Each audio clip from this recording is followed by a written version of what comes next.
سلام علیکم برادرها. خیلی در این هفته قرار خاص وقت شده که هزل شوخی کنی. یک مرد همه خیز زندگی دلش میگیره رهی رفتنشو گم میکنه.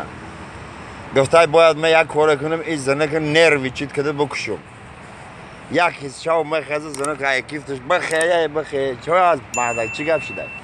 میگه زنه خود دیدم ختی از زنه که بگونه همه خیز سکس کردم. زنک میپرسه مردک میگه همون زنک تاقه بود خودش. میگه ها تاقه بود همه خیز زنه که بزه بود. میگه پیرخیری خدا زده شوش قطیمه بود.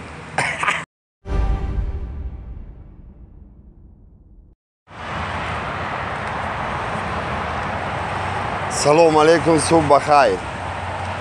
یک قصه نوبتی داریم برای غریبان. یک مرد خطی پیسرش میخیزه غریبی میبیه، سالای دراز میگذاره نمیرون، نه خط و نه خبر. خشتامان خطی کلون مصلحت میکنه که رفته دو خانه سوخته را یافتن در کار، یافتن در کار. خلاصه گب یک اسب داشت انبار رو بیساد شونده اسب هم میفروشن و بلیت میگیرن سمالات کرته ازاری اطلس روی مالای کلان پوشیدگی میبیان مسکوه دا میفروین. خیلی اگان جا رو ندونن، اگان کار رو بار رو ندونن. در ایرپورت